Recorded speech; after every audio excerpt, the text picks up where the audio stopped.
Muito bom. As bem-aventuranças para a jornada da vida. Ou seja, aqui falamos antes sobre a necessidade das bem-aventuranças, o que elas fazem de diferença. Na verdade, elas não são apenas um texto, uma pregação que Jesus fez. Na verdade, elas são uma instrução para nós, como seres humanos, para como nós deveríamos viver a nossa vida. E agora nós chegamos numa altura do texto, no capítulo 5, onde, a partir do versículo 13, ele deixa de lado um pouco aquela questão bem-aventurados os pobres, bem-aventurados e essas coisas, e começa na praticidade do texto, né? Diz, vocês são o sal da terra, mas se o sal perder o seu sabor, como restaurá-lo? Então, essa manhã, eu quero falar, ou pensar junto com vocês aqui, sobre esse texto de sal e luz. Então, sal e luz é uma das necessidades nossas da vida, né? Desde que o sal foi descoberto, assim como o açúcar, né? Isso revolucionou a história do ser humano. E até essa palavra que você tanto é acostumado, salário, vem do sal, onde você recebia uma parcela em sal. Então, o salário da pessoa era paga em sal. Então, dali nós temos a palavra salário. Ele recebia uma parcela em sal. Então, era precioso, era algo precioso. Então, vós sois sal do mundo, sal da terra. Mas nós vivemos num mundo extremamente necessitado, não é verdade? Se vocês acompanham o noticiário, Israel e Palestina estão lá, um jogando bomba uns nos outros lá, por causa de uma ideologia, e trocam atrocidades, onde quem sofre, na verdade, sempre são os inocentes. Em muitos lugares no mundo, hoje em dia, pessoas ainda vão dormir com fome. Se nós olharmos no mapa da produção do mundo, 30% do que é produzido no mundo, aí, David, que gosta de reciclagem, 30% do que nós produzimos no mundo é jogado fora, porque ele não atende aos padrões do mercado. Não parece besteira? Ele colhe os produtos e percebe que está fora do padrão aceitável. Você não faz isso no mercado, vai lá e escolhe. O mercado faz a mesma coisa na hora de comprar o produto. Ele escolhe um padrão. E aquilo que está fora do padrão vai para o lixo. Os 30% seriam suficientes para resolver o problema da fome no mundo, mas é jogado no lixo pelos grandes produtores. E ainda assim, pessoas vão dormir com fome em vários lugares do mundo. Com excesso, na verdade, com exceção de alguns programas, a televisão mostram shows de horrores, né? E essa semana, né, começou Big Brother. E aí, eu tenho visto bastante pessoas passando para frente coisas que, isso é coisa que não deveríamos assistir e tal, tudo mais. Mas o Ibope está lá em cima, pessoas assistem. Na verdade, é uma anestesia mental. E, com exceção de alguns programas, a maioria deles são programas questionáveis. Pessoas vivem sofrendo bem perto da sua casa. Tem pessoas que vivem sofrendo bem perto da sua casa, ou perto de você vivem pessoas que não conseguem se livrar do peso de culpa. Perto de você, que faz parte talvez até do teu círculo de amizades, vivem pessoas que não têm esperança de perdão. Então nós vivemos num mundo necessitado, nós vivemos num mundo sofredor. Do que é que o mundo precisa? Se você tem a minha idade mais ou menos, você vai lembrar de uma cantora que se chamava Dionne Warwick. E ela tinha uma música que dizia, o mundo precisa de amor, doce amor. Isso é bonito. E eu acho que precisa mesmo, mas na grande parte do momento o amor não ajuda. Em várias partes das circunstâncias da nossa vida, amor não resolve a situação. É um sentimento agradável, é uma sensação boa, mas não resolve os problemas da sociedade. A Bíblia é clara que o mundo precisa de sal e luz. Sal sempre fez parte na história da humanidade, sempre fez. Sal foi o conservante contra a decomposição dos alimentos. Eles pegavam e esfregavam sal na carne, ou faziam uma solução salgada e embebiam o alimento lá dentro, para retardar o processo da decomposição. Sal também era usado como tempero.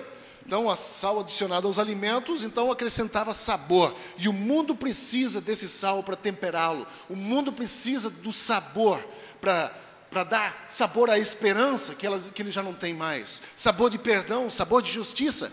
Nós precisamos disso, nós precisamos da sensação de justiça, sensação de esperança, e é o sal da terra, o sal do mundo que vai trazer isso. Sal também faz você sentir sede. Eu disse aqui no início que quando nós comemos uma comida salgada, ou salgamos bastante um churrasco, em poucos instantes estamos ávidos por água, por sede, queremos tomar água ou algum outro líquido que vai fazer com que a gente se sinta mais satisfeito, né? Porque aquilo produz sede. O mundo precisa de sal para ter sede de Deus. Sal para ter sede de Deus. O mundo precisa de sal, o mundo precisa de luz. E esse mundo jaz nessa escuridão de tristeza, sofrimento, precisa de luz, precisa ver claramente. E eu vejo essa manhã, nós queremos ver esse texto de Mateus 5, 13 e 16, para que nós possamos aprender alguns princípios. Em primeiro lugar, ser sal e luz é um privilégio, gente. É um privilégio nosso de sermos sal e luz. Essa é a primeira coisa, o primeiro ponto dessa manhã, do texto de Mateus 5, 13 a 16, nós temos um privilégio de ser sal. Para quem era o Sermão do Monte? Quando Jesus começou a pregar lá, para quem era? Para quem Jesus estava falando? Isso é bom, e o que mais? Para quem Jesus estava falando? E quem era uma multidão? As pessoas, quem eram? Os seguidores, discípulos, não é? Os discípulos, aqueles que o seguiam, que queriam, que viam nele uma esperança de salvação, uma esperança de luz, né? de gosto por justiça, porque estavam até aqui. Lembra, várias vezes Jesus diz: venham a mim, vocês que estão com fome, com sede de justiça, venham a mim, venham até mim. Ele convida as pessoas que estão com fome, com sede, sedentos por justiça, diz: venham a mim. E as pessoas viam isso nele. Para os que ouviram aquele sermão, era para eles. Jesus estava falando para aquelas pessoas. O sermão do monte foi dado aos discípulos, os seguidores de Jesus, aqueles que tinham esse desejo de ouvir. E ele diz: vocês são sal. E isso reverbera para dentro de nós hoje, dizendo: vocês são sal. Vocês são sal. Você pode ajudar o retardamento da deteriorização e decomposição desse mundo. Você pode fazer isso. Aí você pode me perguntar: mas como eu posso fazer isso? Como é que eu posso causar, ou prever o mundo, para ajudar o mundo a estar longe da decomposição? Essa enrolação do português é complicada, né? Mas pensa um pouco: como é que eu posso ajudar com a minha vida, retardar o processo de decomposição, ou ajudar alguém que está perdendo essa vida dele no pecado ou no abandono? Como é que eu posso fazer? A sua vida com Cristo, um testemunho prático da sua vida, fará a diferença. Olha essa história que a Betina contou aqui na frente. Ele nem falou: eu sou cristão, por isso eu vou te emprestar o dinheiro, porque a Bíblia ensina isso. Ele não falou isso, ele simplesmente diz, ele teve uma atitude diferente, que fez com que a Betina pensasse: puxa, esse cara tem algo, um diferencial, o que será que é? E aí depois descobriu. Você não precisa sair contando para todo mundo: eu sou cristão, por isso eu vou fazer isso. Vai parecer farisaísmo. Os fariseus faziam isso. Você não tem que fazer. Nós temos que ter uma atitude prática. A nossa querida amiga Angelina Jolie disse o seguinte: palavras não produzem justiça. Palavras é só retórica. Você pode falar um monte de coisa, mas não mata a fome, não produz justiça. Agora, atitude sim. Então a atitude, antes de ter palavras, tem que ter atitude. Então o sal faz isso, a atitude, a tua vida com Cristo, que no mundo sem Cristo, que não quer andar segundo os princípios do mundo, ele vai ver e você vai fazer a diferença. Um mundo que não se importa em agradar a Deus, e se você se importa, vai fazer a diferença. Você entende? É um trabalho assim, é prática. Não é falar: eu sou cristão, grande coisa, ainda não fez nada. Sabe, ser cristão de boca é uma coisa, ser cristão de atitude ou de comportamento é totalmente diferente. Você não precisa sair falando, não precisa sair alardeando para todo mundo, dizer: eu sou cristão. Não precisa. O mundo não se importa com as coisas eternas, mas se você se importar, isso vai fazer a diferença. No seu trabalho, na sua comunidade, na sua vida, na sua família, na sua igreja. É viver o cristianismo. E isso vai fazer a diferença. Você já percebeu que a maioria dos testemunhos que nós temos hoje em dia, A pessoa chega na frente e diz assim, olha só gente, eu não tinha dinheiro, e Deus me abençoou, fiquei rico. Esse é o maior testemunho. Só que sabe qual é o maior testemunho? Se você for em Atos, sabe qual que é o maior testemunho? Diz assim, gente, eu fui perseguido por amor a Cristo. Eu perdi tudo por amor a Cristo. O maior testemunho nosso, que as pessoas querem ver e acabam acreditando em Cristo porque veem em você, é a tua atitude diante do sofrimento. Sabe o que as pessoas querem? Eles querem ser extremamente abençoados, ter muito dinheiro para as pessoas olharem e dizerem, uau, Deus está abençoando esse fulano. Mas o mundo não vai olhar para isso. As pessoas não vão olhar para isso. Eles vão olhar para você, que a tua atitude em relação ao sofrimento. E essa pessoa tem um diferencial. Porque está sofrendo, mas está se mantendo firme, é esperançoso, sabe em quem confia. Isso vai fazer diferença. Agora, achar que a riqueza vai fazer... Eu não sou contra a riqueza, gente. Não estou falando contra isso. Mas o testemunho que mais grita, se você olhar em Atos, o maior, não tem nenhum que ficou rico lá. Nenhum. Mas o cristianismo se espalhava de uma forma incrível. Porque era esse o testemunho gritante. Pessoas morriam por causa do evangelho. Mas continuavam firmes. As pessoas diziam, não, esse cara tem algo diferente. Ele morre por isso. Como é que pode? Teu testemunho, tua forma de viver, mesmo diante das circunstâncias adversas, vai falar, vai gritar para o mundo, muito mais alto, do que viver tranquilidade. Como sal, você também dará sabor a esse mundo, e os que não conhecem a Cristo, eles verão, e verão esse seu nível de comprometimento com Ele. Eles vão ver a sua paixão, seu amor para com as pessoas, a sua vida como um tempero refrescante para uma existência significativa daqueles que observam você. Você já pensou que tem muita gente observando você? A forma como você vive? E às vezes as pessoas anseiam por algo que elas não possuem, mas veem em você. E eu vou dizer para você, não é teu dinheiro não. Porque no momento tem coisas que por mais dinheiro que a gente tenha, chega um momento que ele não ajuda você. Ele só causa mais sofrimento. Fui na casa de uma pessoa uma vez, aqui na Barra da Tijuca, na frente do Barra Shopping, logo quando você entra perto do Richer, aquele condomínio, uma casa enorme. Parecia que eu estava dentro de uma casa que aparece nas novelas, hein, sabe? Obras de arte, aquela mesa enorme posta assim. Mas não me senti como se fosse um lar. E quando eu conheci a família, eu percebi o sofrimento que existia, a desunião entre a família. Né, os filhos que estavam vivendo às custas desse casal, só sugando o pai e a mãe. Né, o sofrimento dos pais, vendo isso. Né, e eu fiquei pensando, puxa vida, tendo tanto e não tendo nada. Eu ouvi uma frase esses dias que ele diz, tem gente que é tão pobre, mas tão pobre, que tudo que ele tem é só dinheiro. E chega no momento em que você percebe que esse tanto que a gente tem não resolve esse problema aqui de dentro, aquela sensação de uma existência significativa. Sabe aquela existência significativa? Eu sei pelo que eu vivo, eu vivo por algo, por uma existência que tem significado.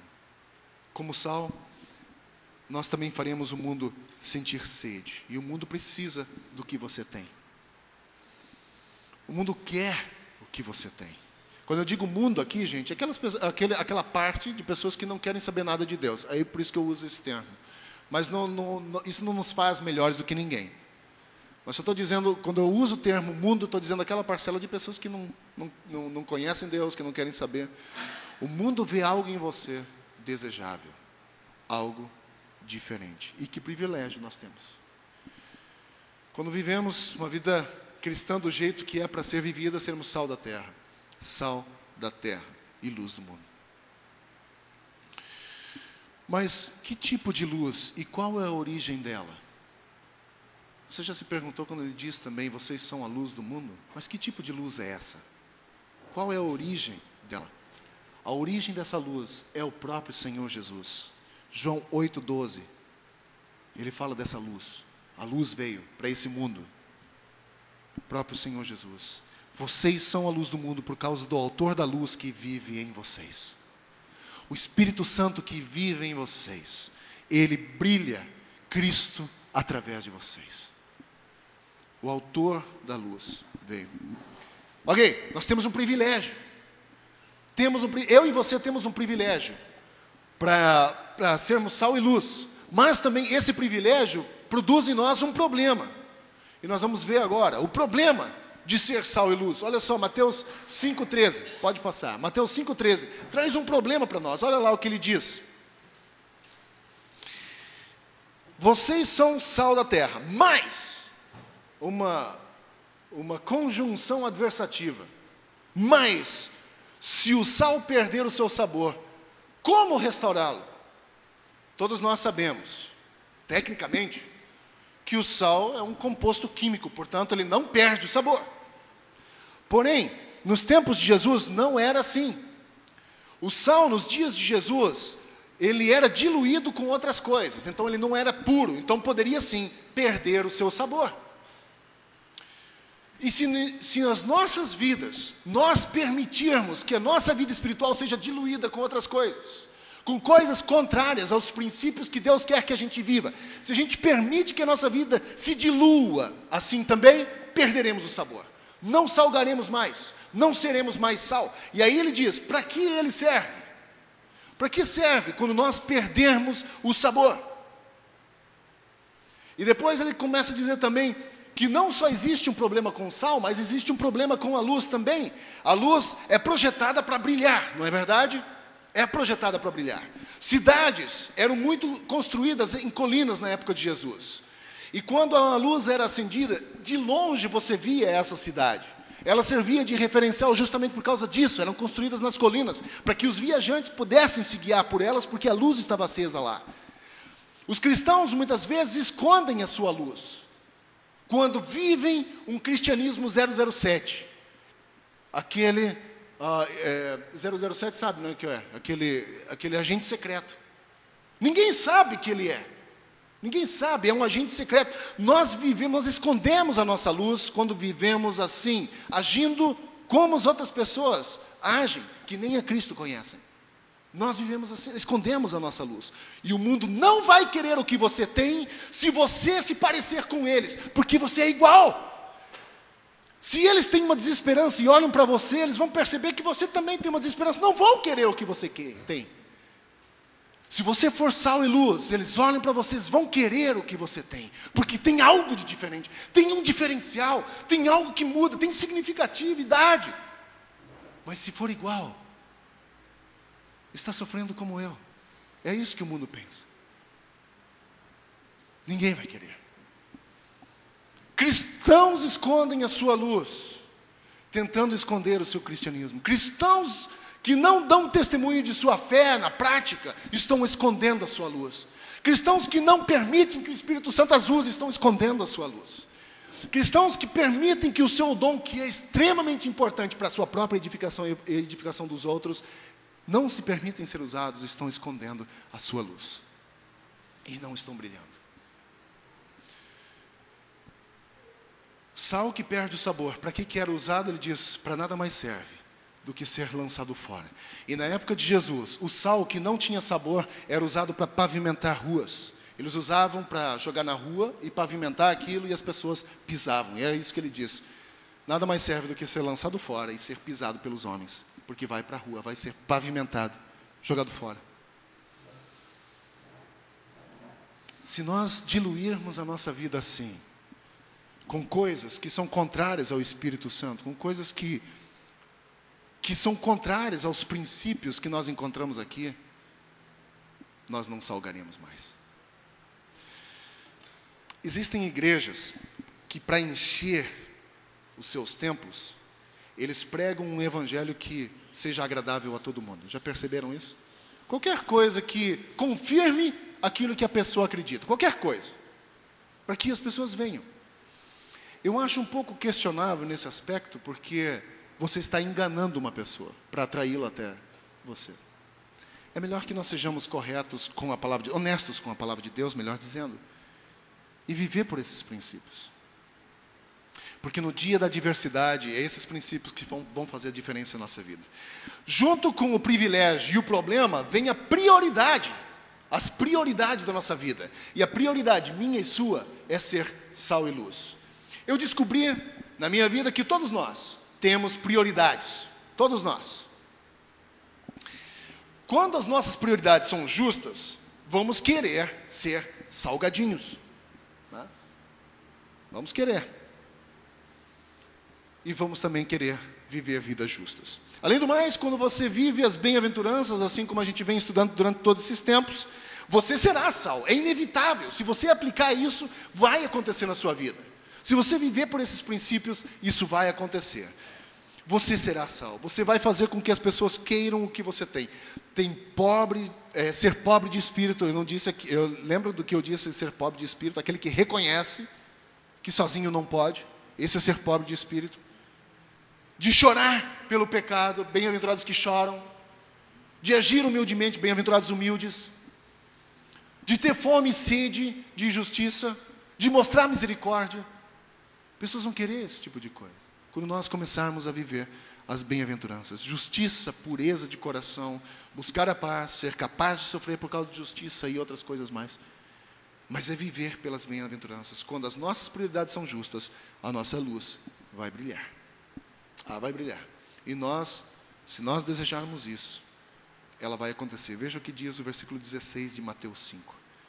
E então assim, brilhe a luz de vocês diante dos homens. Quem não gostaria de ser reconhecido assim, como a Betina, esse testemunho que ela deu, quem não gostaria, né, de ser, olha, essa pessoa tem um diferencial. Quem não gostaria disso? De ser reconhecido por algo de diferente que você tem. Algo eterno, de valores eternos, né? Algo de significatividade. Nossa luz vai brilhar quando então nós vivermos por esses princípios que temos estudado até agora. Nossa luz vai brilhar quando fazermos as boas obras para as quais nós fomos criados. Nossa luz vai brilhar quando permitirmos que o Espírito Santo produza em nós aquela lista que Gálatas diz: amor, alegria, paz, longanimidade, benignidade, bondade, fé, mansidão e domínio próprio. Você percebeu uma lista longa, não é? Amor, alegria, paz, longanimidade, benignidade, bondade, fé, mansidão e domínio próprio. Eu diria que isso é quase uma missão extremamente difícil, né? Mas não impossível. É uma missão extremamente possível. Domingo passado eu falei sobre a questão de termos princípios na nossa vida que nós não temos forças para exercê-los. Nós não temos forças. Precisamos do Espírito de Deus em nossa vida. Precisamos da ajuda de Deus. Eu não tenho força de testemunhar do amor de Cristo por mim mesmo. Eu preciso da ajuda de Cristo. Eu não tenho força por mim mesmo de suportar as adversidades que vêm até mim, mas eu preciso do amor de Cristo. Isso é para ensinar a gente, a mim e a você, que nós não somos autossuficientes, que nós somos dependentes do amor e da graça do nosso Senhor Jesus. Nós somos dependentes. Eu sozinho não efetuo nada. Os próprios discípulos disseram: Deus, aumenta a nossa fé, ajuda-nos, aumenta a nossa fé. Eles pediram, que estavam tão próximos do Senhor. Eu e você precisamos pedir isso também. Deus, aumenta a nossa fé. Me ajuda a vencer essa dificuldade. Me ajuda a passar por essa circunstância. Eu estou precisando nesse momento. E Deus conhece o teu sofrimento. Deus sabe. E você vai sair dele muito mais forte do que quando você entrou. Muito mais forte. Porque você aprendeu nesse processo todo.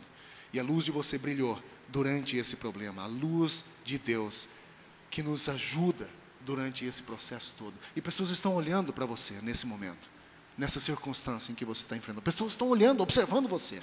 E é isso que vai fazer diferencial na sua vida e nas pessoas que estão vendo você. Não tente ajudar o Senhor. Ele não precisa da nossa ajuda. Ele precisa da nossa obediência. É isso que a Bíblia diz. Não tente dar uma ajudinha. Lembra de Uzá? Lá quando eles foram transportar a Arca da Aliança, em cima de bois, estava sendo transportado, de repente os bois deram um arranque, a Arca da Aliança ia cair, Uzá foi pôr a mão, morreu na hora. Por culpa de Davi. A arca nunca deveria ter sido posto em carroças de boi. Deus disse para ser carregado nas costas dos levitas. Então não tente ajudar Deus, que a gente só estraga tudo. Às vezes a gente acha muito demorado, né, o trabalhar de Deus em nossa vida. A gente diz, eu vou dar uma acelerada no processo para ajudar a Deus. Igual essa manhã a gente estava conversando no café da manhã e o Matias diz, quando eu estava falando a ele, né, que Deus tem os nossos dias todos determinados. Ele sabe exatamente quanto tempo eu vou viver, quanto tempo a mamãe dele ia viver, quanto tempo ele iria viver. Aí ele me disse, já pensou se Deus esquecer dos meus dias e de repente eu já vou estar andando assim com aquele andador assim bem velhinho e Deus vai dizer, lembrei, esqueci dele. Aí eu disse, ainda bem que Deus não sofre desse mal, né? Deus não esquece. Deus não esquece do teu sofrimento pelo que você está passando, pelas circunstâncias. Deus não esquece. Pode até parecer para você que está demorando tempo demais para Deus se envolver na tua circunstância. Só que Deus é um Deus do tempo certo. Exatamente do tempo certo. Então viva nessa expectativa. Produza alegria disso. É como você assistir a última parte do filme.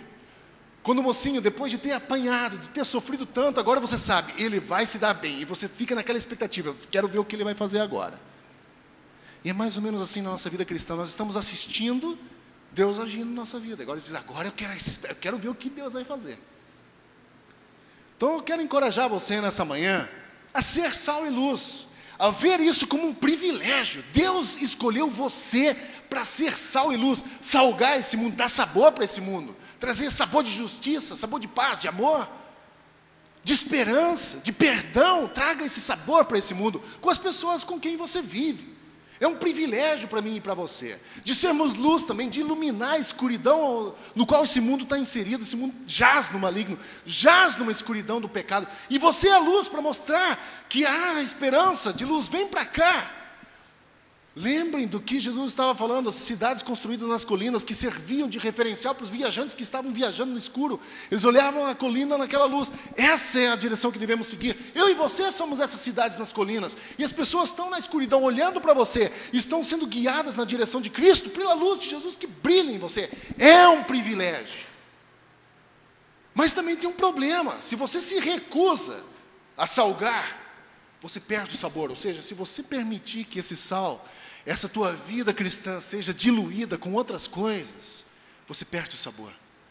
E se você se recusar a brilhar a luz de Cristo, é como você colocar a luz debaixo da sua mesa e ninguém vai enxergar essa luz. Você não vive o propósito dela então. Para que nós possamos viver esse privilégio, nós temos que ter prioridades em nossa vida. E a sua e a minha vida, a prioridade é ser sal e luz. Seja sal, seja luz. Não sabe como? Eu dei aqui antes, através da sua vida diária. Como os alcoólatras anônimos, esse dia eu vou viver para o Senhor. Deus me ajuda, eu quero testemunhar do Senhor. Mesmo talvez sem palavras, através de atitudes. Atitudes. Me ajuda a testemunhar do Senhor. Me ajuda a brilhar a tua luz, me ajuda.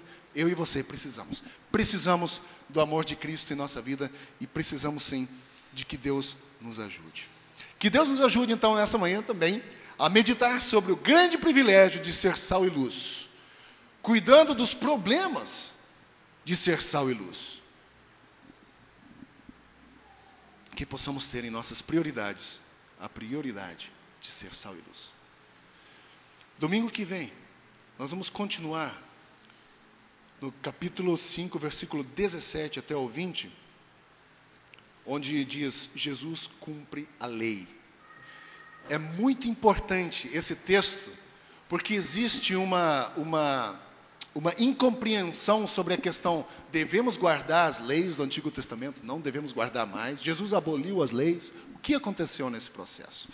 E esse texto de Mateus 5, 17 até o versículo 20, nos ensina algo sobre isso. Então eu quero encorajar você a domingo que vem estar aqui, às 10 horas da manhã, para louvar o Senhor junto com a gente e aprender e estudar junto esse texto, para que nós possamos cada vez mais ser sal e luz. Que Deus nos ajude, que Deus nos abençoe. Vamos orar encerrando essa manhã esse culto. Queremos agradecer também ao visitante que está aqui conosco, que veio junto com Bianca. Seja bem-vindo. Também o casal está de volta aqui. Muito bom recebê-los aqui. E, André, a esposa, e os filhos, né, estão aqui. Vamos orar encerrando essa manhã. Querido Deus, nós louvamos ao Senhor por esse tempo juntos. Agradecemos ao Senhor por esse tempo de aprendizado, de louvor e adoração ao Teu nome. Queremos pedir ao Senhor que nos abençoe nesse dia, que nós continuemos ainda aprendendo do Senhor, dependendo do Senhor. Que nesse domingo nós possamos ter o nosso coração também consolado pelo Teu Espírito, a permanecer fortes no Senhor, a decidirmos com prioridade na nossa vida de ser sal e luz. Ajude-nos ainda nesse dia com Teu Espírito falando aos nossos corações, nos convencendo de áreas da nossa vida que precisamos melhorar, mas precisamos da Tua ajuda para vivermos como sal e luz nesse mundo. Eu peço que o Senhor Jesus nos abençoe nessa manhã com a graça do Senhor Jesus, com o amor de Deus o Pai, a comunhão e consolação do Espírito Santo. Ora sim, em nome de Cristo. Amém. Vá em paz, Deus abençoe você e tenha um ótimo domingo.